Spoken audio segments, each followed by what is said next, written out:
Hello everyone, welcome back to my channel. During the past few videos you have learned how to compile Quantum Espresso, and in this tutorial I will show you how to run and what is the structure of the input file of Quantum Espresso. As you may know, Quantum Espresso consists of different subprograms.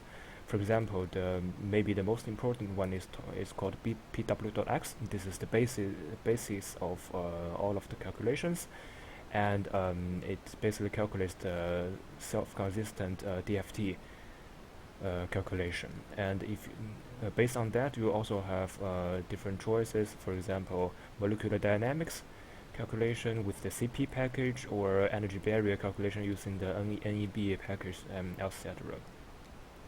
And for the detailed format of the input files, you can find it on the official website.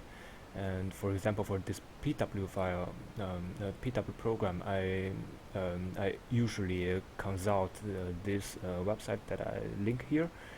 And for now on, we just take PW for example. And for the package PW, the executable file is called pw.x. So this is the name of the program. And the basic command is something like that: pw.x and lesser sign and input file, and greater sign and an output file. Yeah? Usually we use .in to signal this is the input file, and .out to label the output file. But you don't have to do it. You can do whatever you want. It is not necessary. Just keep it in this way. You can keep it clear when you see the file name. To notice that something that you need to notice is that for this pw.x, usually you need the full path. You need to specify the full path through the installation of installation path of Quantum Espresso to pw.x. This I will show in the hands-on tutorial. And this lesser sign means like stands for the direction of information. So it's something like an arrow.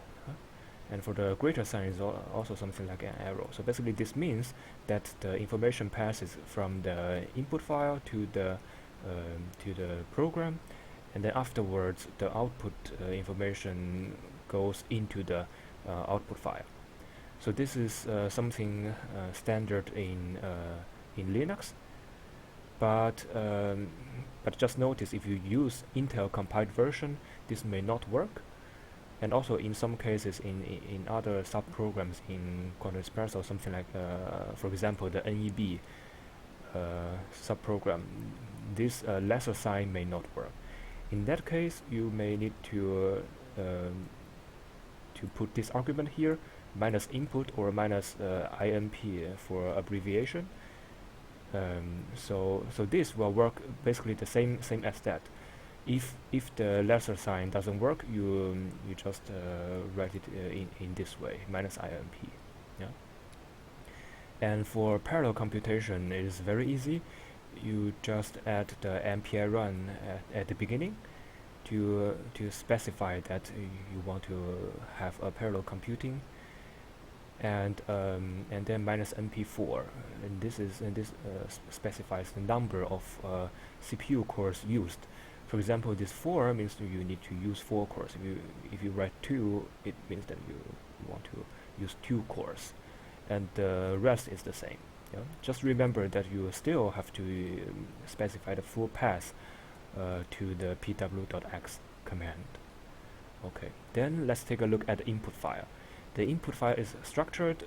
It consists of different name tags, starting with and sign and ending with slash. Yeah. So this is one name tag. This is one name card. This is one name card, and another one, another one, another one. Yeah. And for the control name card, it defines the type of calculation, where the output file will be, and where the pseudopotential file they can find. So this is a general control. And for the system, so basically you define the system, the information of the system that you want to calculate. For example, the symmetry of the Bravais lattice, the lattice constant, something like that. And this basically defines the information about the convergence, about the mixing beta, something like that. And then atomic species, you define the different atoms that you want to use, and atomic positions, you define the atomic positions of the atoms in the unit cell, and the k points defines the k points in the reciprocal lattice. If you take a closer look to it, the calculation, this line specifies the type of calculation. SCF means it is a single point calculation self-consistently. NSCF means it is a single point non-self-consistent calculation, usually for the Fermi level. And bands means that this calculates the energy bands. And for the if you specify to be relaxed, it let the atomic positions to be relaxed, so that the position will find the most suitable position to relax into. And VC relax means that you not only let the atoms relax, but also allow the cell, the unit cell to relax. Basically, the crystal constant will change. And MD means molecular dynamics, so everything will vibrate. And VCMD means that the unit cell is allowed to vibrate as well. And the prefix means that how to name the temporary file, how to name the wave function folder. And the pseudo dir is the directory for the pseudo potential file. So basically, the pseudo potential file that you specify here must exist in this directory. Yeah. And in the second name tag, the iBraf means the Bravais lattice, the index of the Bravais lattice. You can find a detailed description in the official website, but for this index 2 means FCC. Index 1 is simple cubic. Index 2, this index 2 means face-centered cubic, FCC. And cell dimension is lattice constant in Bohr. Yeah, Bohr is one Bohr is around 0.5 angstrom. Yeah, you can find the conversion in the internet.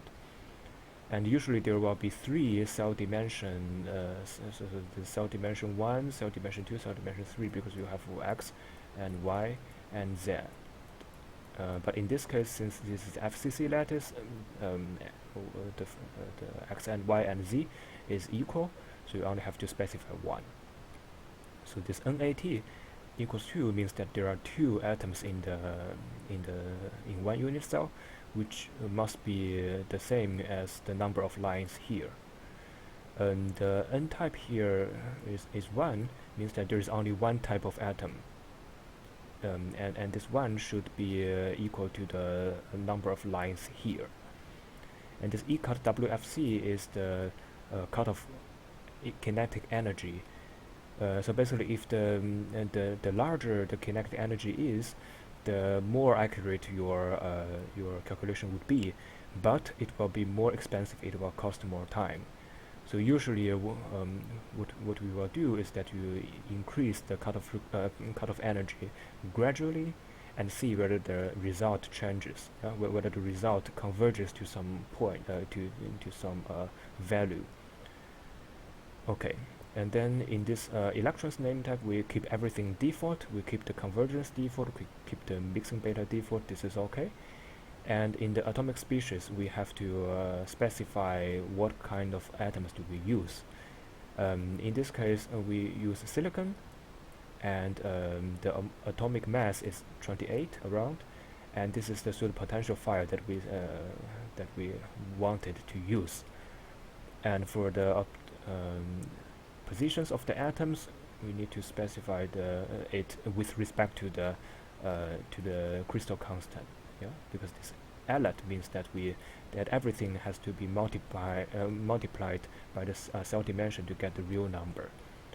So this is very convenient, because you know that for a silicon lattice, it is basically a FCC lattice shifted by 1/4 of a lattice constant. So that's why you have silicon placed at 0, 0, 0, and another silicon atom placed at 0.25, 0.25, 0.25, and this will be the correct representation of a silicon lattice. And the K points, we need to fill the reciprocal space with some K points, and here it is chosen automatically, and we specify that in the Kx direction there are 6 K points, Ky direction 6 K points, and Kz direction also 6 points. So in total we will have 6 by 6 by 6 equals 216 K points without any offset. So this is the offset, which we will cover later. This is a little bit advanced, but usually you can keep it as 0, 0, 0 here. Yes, and in the next tutorial I will show you some hands-on experience about how to run the example calculation.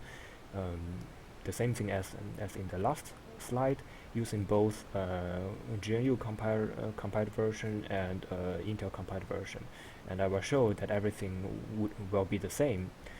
And in the next step would be some project-oriented tutorial on different systems. So for example, for the bonding angle, the bond length of molecules, the energy of a molecule, or the band structure of a solid, dense of state, or the structure of solid, or we put some atom on the surface to let it relax, some reconstruction of the solid surface. Okay, so I hope up till now you can get quantum espresso running, and you have an idea how to structure the input file, and how to change the input file, and where to find the resources that you can consult in the internet. So if you like your video, please feel free to press like and subscribe, and I thank you for watching this video, and I hope to see you next time.